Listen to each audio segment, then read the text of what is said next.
Bismillahirrahmanirrahim. Assalamualaikum warahmatullahi wabarakatuh. Yang sama kita muliakan dan kita hormati para alim ulama, para kiai, para kesepuhan yang selalu kita harapkan doa serta keberkahannya. Ya insyaallah mudah-mudahan Allah panjangkan umurnya, disehatkan badannya, diberkahi kehidupannya fid dini wad dunya wal akhirah. Amin ya rabbal alamin. Salam ta'zim kami pula sampaikan kepada jajaran pemerintah daerah, wabil khusus Bapak RT, Bapak RW serta Bapakku atau yang mewakilinya. Ya insyaallah mudah-mudahan Allah panjangkan umur, sehat wal afiah, dijadikan jabatannya di dunia ini penambah nilai ibadah di sisi Allah. Amin ya rabbal alamin. Wabil khusus kepada akhil mahbub, kita manggilnya Wahardian, kita manggilnya Uwa, suka-suka gua. Kita hormati Bapak Dian Hardiansyah dan Ibu Fitriana yang insyaallah mudah-mudahan Allah jadikan keluarga yang sakinah, mawaddah warahmah dan diberikan keturunan yang saleh-salehah. Wabil khusus kepada putra-putri yang telah diakadkan kepada Adinda Putri Febrianti dan Ananda Jumedi yang insyaallah mudah-mudahan Allah panjangkan jodohnya, dijadikan keluarga yang sakinah, mawaddah warahmah serta diberikan keturunan yang saleh salehah. Amin ya rabbal alamin. Masih hujan nggak? Gerimis nggak? Kalau di Hadramut ada acara yang diundang 1000. Kalau acara tersebut tiba-tiba hujan, yang datang bisa 5000. Bedanya kita tuh. Kenapa? Hujan itu rahmah. Mereka menghargai turunnya rahmah sehingga ini semua akan menjadi saksi di yaumil qiyamah tatkala kita harus masuk ke dalam neraka jahanam. Berkah daripada air hujan yang diturunkan dengan niat kita menuntut ilmu, air hujan ini akan menjadi saksi di yaumil qiyamah. Dan air hujan ini yang dapat memadamkan api neraka jahanam. Amin ya rabbal hadirin wal hadirat rahimakumullah. Alhamdulillah, alhamdulillah wassalatu wassalamu ala rasulillah Muhammad ibni Abdullah sallallahu alaihi wasallam wa ala alihi wa man wala wa la hawla wa la quwwata illa billah. Subhanaka la ilma lana illa ma 'allamtana innaka antal alimul hakim. Rabbi ishrah li sadri wa yassir li amri wa hlul 'uqdatan min lisani yafqahu qawli. Rabbi zidna ilma warzuqna fahma. Walhamdulillahi rabbil alamin. Pertama-tama limpahan puji serta syukur kita panjatkan kehadirat Allah Subhanahu wa taala yang maha agung, yang maha luhur, yang maha bijaksana, yang alhamdulillah di malam yang penuh keberkahan ini, di malam yang penuh kemuliaan ini, Allah masih izinkan kita mencicipi dari sekian banyak nikmat yang Allah berikan kepada kita. Wabil khusus nikmat Islam, nikmat iman, nikmat sehat wal afiah, nikmat umur yang panjang yang insyaallah mudah-mudahan kenikmatan ini tidak Allah hapus sampai ajal menjemput kita. Dan mudah-mudahan kenikmatan ini yang diharapkan bagi seluruh hamba Allah, khususnya umat Nabi Muhammad sallallahu alaihi wasallam, kita dimatikan dalam keadaan husnul khatimah. Amin ya rabbal alamin. Salawat beserta salam terlimpah curah kehariban Nabi besar Muhammad sallallahu alaihi wasallam serta keluarga, sahabat hingga umatnya sampai yaumil qiyamah. Amin ya rabbal alamin. Hadirin wal hadirat rahimakumullah. Kalau kita terus menceritakan tentang keistimewaan pernikahan, pernikahan itu keistimewaannya dunia wal akhirah. Kenapa dikatakan keberkahan pernikahan itu dunia wal akhirah? Sesuatu yang diharamkan dihalalkan oleh Allah. Yang tadinya dikatakan zina, maka saat dia menikah itu adalah suatu halal sunnah baginda Nabi Muhammad sallallahu alaihi wasallam. Yang tadinya haram jadi halal, yang tadinya maksiat menjadi taat. Kenapa? Keistimewaan di akad nikah ini membawa keberkahan di dalam kehidupan pasangan jika mereka melaksanakannya dengan membawa iman. Pernikahan itu tidak didasari iman, maka jangan harap pernikahan itu akan menjadi suatu keberkahan. Jika keimanan dibawa hanya dengan hawa nafsu atau dengan syahwatnya, maka siap-siap akan tiba kehancuran pernikahan tersebut. Maka dari itu Nabi SAW mengatakan awal pernikahan, coba kita dengar dari khutbah nikah. Khutbah nikah itu ada ayat yang dikatakan oleh Nabi SAW. Khutbah nikah ini bagian rentetan akad nikah. Nabi SAW mengatakan di dalam firman Allah, ya ayyuhalladzina amanu ittaqullaha haqqa tuqatih wa la tamutunna illa wa antum muslimun. Kenapa? Wahai orang yang beriman, kata Allah, takutlah engkau kepada Allah, bertakwalah engkau kepada Allah dengan sebenar-benarnya takut, dengan sebenar-benarnya takwa kepada Allah. Ini satu peringatan yang diberikan oleh Allah, karena setiap pernikahan itu wajib untuk menambahkan ketakwaan kita kepada Allah. Jadi bukan hanya sekedar menggugurkan urusan duniawi, urusan ranjang, urusan yang pegangan tangan yang tadinya haram jadi halal, bukan, tapi membina satu keluarga yang taat, yang ibadah kepada Allah, dan ditambahkan keimanan yang besar di hadapan Allah. Nah, ini di rumah tangga kita udah begitu belum? Sholat subuhnya masih jam 7. Betul. 7 sholat duha atau sholat subuh. Nah, itu hati-hati. Kalau udah kelalaian itu, di dalam Islam ini banyak ringkasan yang meringankan hamba Allah. Jika satu hari dia telat, bib saya kesiangan bangun jam 7 sholat subuh, silahkan dimaafkan, tapi besok nggak boleh diulangin lagi. Nah, ini rutin, tiap hari bangun jam 7, mandi, pakai baju, sarapan, ke kantor, sholatnya mana gitu. Jadi hidup mau berkah, jangan pernah tinggalin sholat. Rezeki mau melimpah, jangan pernah tinggalin sholat. Saya kalau buat masalah sholat, saya ngelihat dari teman-teman kita di Kali Aren lah khususnya. Saya kenal sama teman-teman di Kali Aren ini kurang lebih bulan April saya kenal. Betul-betul saya dekat dengan teman-teman yang ada di Kali Aren dari bulan April sampai sekarang. Insya Allah mudah-mudahan pertemanan ini terus sampai yaumil qiyamah.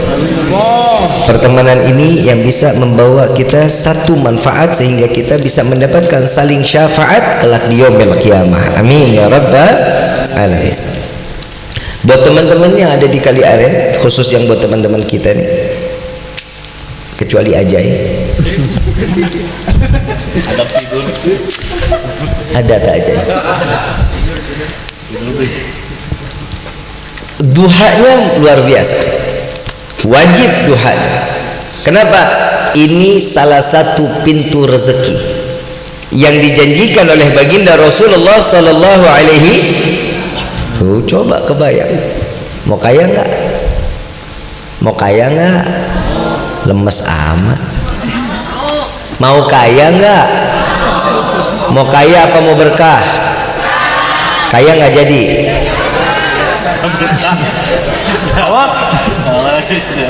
Itulah hamba Allah ya, banyak maunya ya. Disuruh ibadah susah setengah mati, tapi kalau giliran kita punya mau wajib diturutin, kan begitu? Itu manusiawi, tapi kita juga harus tahu diri kita ini siapa di mata Allah. Kita butuh Allah atau Allah butuh kita? Kita butuh. Nah, bagaimana caranya kalau sekarang gini, ibu, bapak mau ke warung mau beli rokok, butuh, jangan rokok deh. Apa ya Pak? Sabun deh, sabun mandi. Sabun mandi bukan sabun cuci. Bapak mau beli sabun mandi, yang bapak cocok sabunnya itu, ternyata nggak ada, kecewa nggak? Cari di warung lain nggak ada juga, kecewa nggak? Ada tapi jauh banget. Kira-kira bakal dibeli nggak? Walaupun bakal dibeli, kenapa? Karena butuh. Ibu beli beras, ya, ke pasar beli beras. Ibu biasa beli yang pulen, beli yang tiba-tiba cuma adanya yang perak, dibeli nggak? Dicari di toko sebelahnya nggak ada, adanya di Ciawi. Ya terserah gue, bukan ceramah. Mau dibilang di mana aja kan suka-suka saya. Mau dekat mau jauh yang penting butuh nggak? Ciawi disamperin nggak? Karena nah begitu juga Allah. Coba seandainya ke manusia itu, Allah ini dikatakan di dalam salah satu hadits qudsi, jika setiap hamba, seluruhnya hambaku dari mulai bangsa manusia, jin, malaikat, tumbuhan, binatang, semua ibadah kepadaku, maka tidak akan pernah mengangkat kewibawaanku, tidak akan menambah kewibawaanku, karena Allah maha tinggi, Allah maha besar, Allah maha istimewa, Allah subhanahu. Dan begitu juga bagi seluruh hambaku, mereka sebaliknya bermaksiat kepadaku, maka tidak akan pernah merendahkan kewibawaanku, kata Allah. Nah bagaimana caranya kita ini? Nah sekarang saya mau tanya, kita ini sebagai hamba Allah apa bukan? Kata siapa? Kan kata kita. Kita ngaku kita sebagai hamba. Emang Allah udah akuin kita sebagai hamba? Coba Mang Cecep menakuin aja lu. Ngelos banget tuh mulut. Doain Mang Cecep biar panjang umur. Kemarin saya habis ceramah di sana, saya bilang umur 60 siapa? Mang Cecep nyaut, saya tinggal 3 tahun lagi. Langsung diem. Sekarang nggak ada gairah hidup kayaknya. Mana makhluk lu?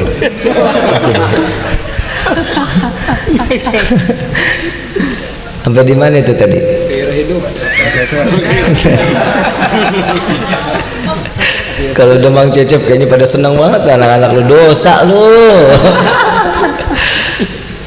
Coba kebayang, sampai seandainya seluruh manusia bermaksiat, Allah tidak direndahkan di dalam kewibawaannya, nggak bakal direndahkan. Kita kan ngaku sebagai hamba, yang ngomong siapa? Ya kita. Coba lihat Nabi Muhammad SAW. Nabi betul dikatakan seorang hamba karena diabadikan di dalam Al-Quran. Subhanalladzi asra bi abdihi lailan minal masjidil haram ilal masjidil aqsa alladzi barakna haulahu linuriyahu min ayatina innahu huwas samiul basir. Subhanak, di sini dijelaskan maha suci Allah yang memberangkatkan seorang hamba. Jelas Allah mengatakan Nabi seorang, jelas. Kalau Nabi dikatakan seorang hamba, lihat dong gerakannya Nabi, lihat dong bagaimana ibadahnya Nabi, lihat dong bagaimana kehidupan Nabi, baru kita bisa dikatakan hamba. Minimal jalanin sunnahnya Nabi. Berumah tangga ada sunnah, ada senyum satu sama lain, itu sunnah. Suami istri ada keributan besar, dikecilin, yang kecil hilangin, besarin, kiamat kubro lu. Ada masalah besar dikecilin, ada masalah kecil dihilangin. Itu sunnah Nabi Muhammad SAW. Nabi setiap ada permasalahan di dalam rumah tangga, semua bentuknya syariat, semua bentuknya syariat. Sampai Nabi ini banyak memberikan ilmu masalah pernikahan. Yang pertama, istri itu banyak larangan-larangannya. Di dalam hubungan suami istri banyak larangan-larangannya. Dia udah menikah nggak mau seenaknya aja, bukan seenaknya aja, macam-macam itu. Tidur nggak boleh ngebelakangin suami. Itu salah satu sunnah Nabi Muhammad SAW. Jika dia berbalik sengaja membelakangi suami tanpa izin dari suami, Allah laknat itu istri sampai dia kembali lagi di hadapan suaminya. Bu, biasa belakangin suami nggak? Udah ngebelakangin, kentutin lagi. Nggak boleh. Kecuali lagi tidur, bener-bener tidur belakang kanan kiri, ya terserah, nggak apa-apa. Tapi kalau dianya masih sadar mau berbalik, izin, yang aku belok kiri dulu ya, kalau belok kanan soalnya jauh arahnya ya. Telentang nggak boleh, tengkurap nggak boleh, perempuan nggak boleh telentang, laki-laki tidur nggak boleh tengkurap ya, ini tidak diperbolehkan. Usahakan madhab ke kiblat sebelah kanan, arah ke barat. Arah ke barat, madhab kiblat. Kenapa? Tidur itu, kalau saya mengatakan ke teman-teman yang sering tidur itu manasik mati. Belajar mati.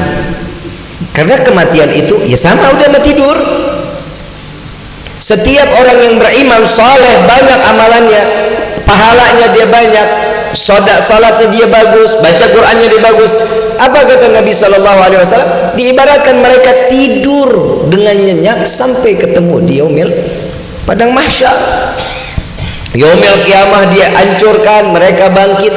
Orang yang ditidurkan di liang lahat saat dia meninggal diibaratkan seperti ditidurkan, itu seperti yang dikatakan saat datangnya kiamat dia bangun, ya Allah baru tidur sebentar tapi udah bangun lagi.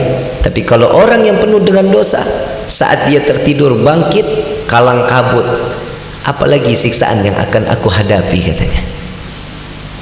Ibu bapak yang dirahmati oleh Allah, saya sebenarnya mau ngebahas pernikahan, tapi jujur saya lebih senang untuk mengingatkan kematian. Kenapa? Ibu bapak yang dirahmati oleh Allah, kematian itu tidak datang dengan permisi. Ada 3 tamu yang datang ke kita tanpa permisi. Yang pertama, rezeki. Yang kedua,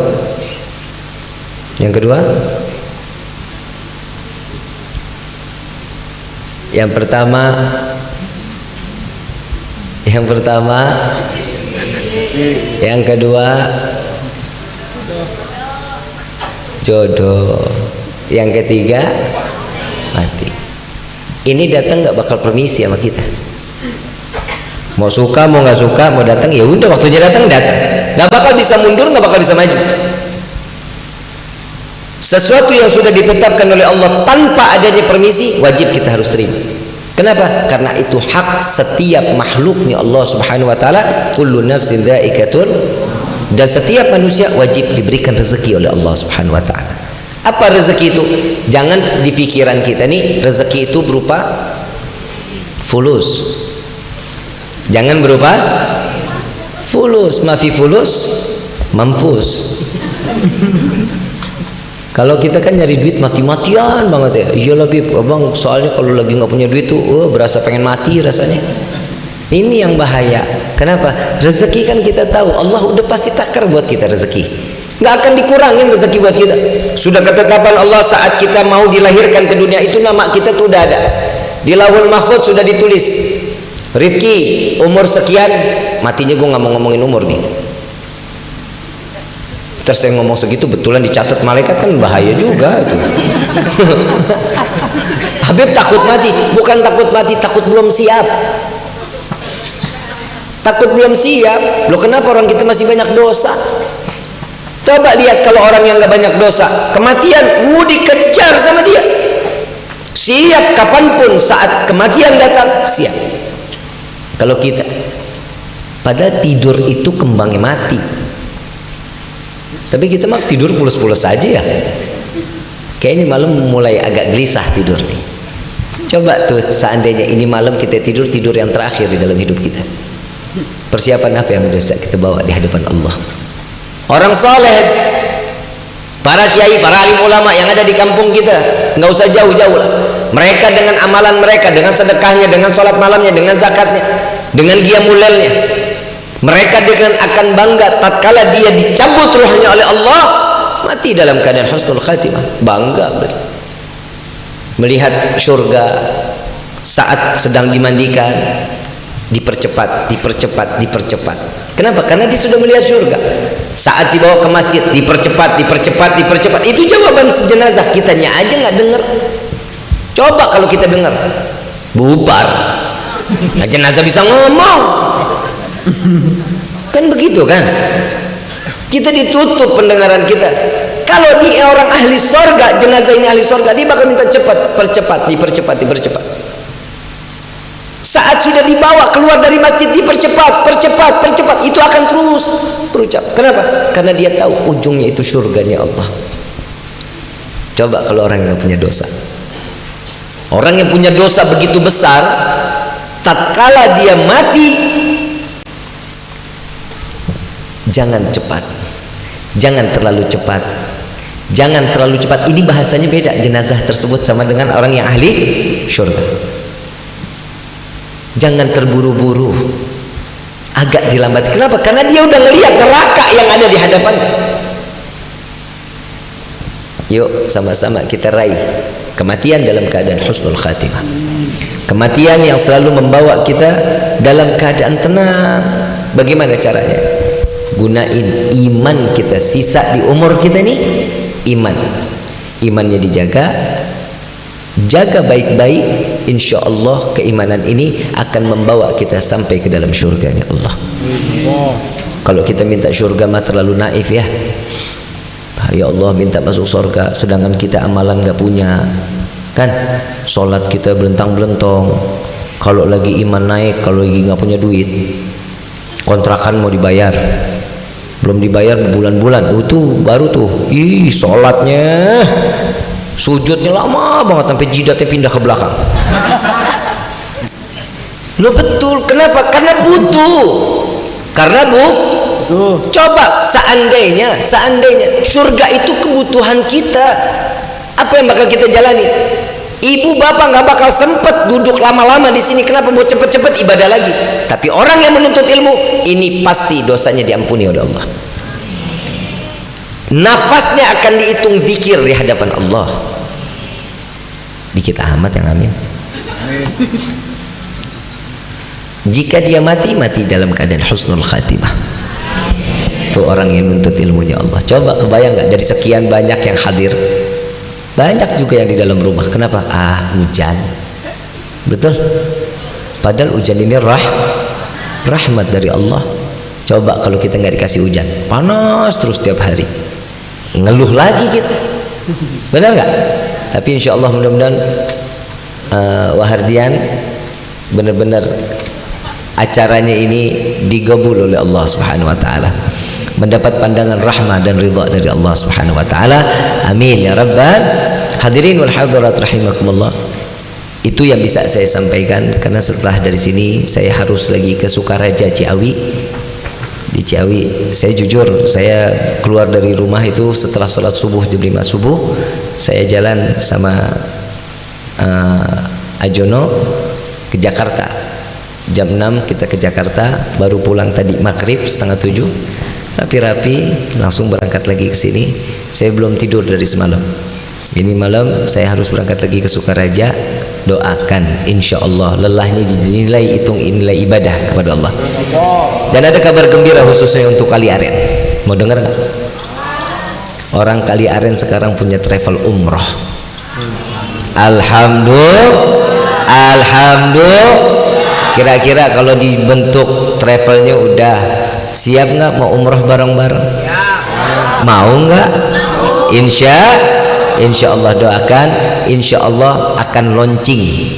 Orang Kali Aren punya kantor travel dan ini resmi. Amin ya rabbal. Insyaallah. Al-Fatihah bil qabul wa tamam kulli sul wal ma'mul sallallahu rahran wa batilan fi dini wa dunya wal akhirah dafi'atan li kulli syarr jalibatan li kulli khallana wa li ahbabina wa li walidina fi dini ma'lutfi wal afiyah. وعلانية أن الله ينور قلوبنا وقوالبنا مع الضغاء والحدى والأفاف والموت على دين الإسلام والموت على دين الإسلام والموت على دين الإسلام والإيمان بالحمينة والامتحان بحق سيد ولد أدنان ولكل نية صالحة وإلى حضرة النبي المصطفى صلى الله عليه وسلم سر الفاتحة.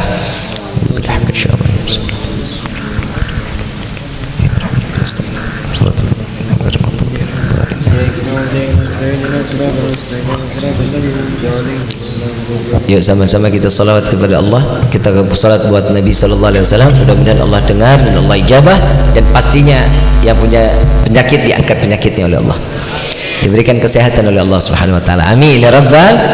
Allahumma shalli ala sayyidina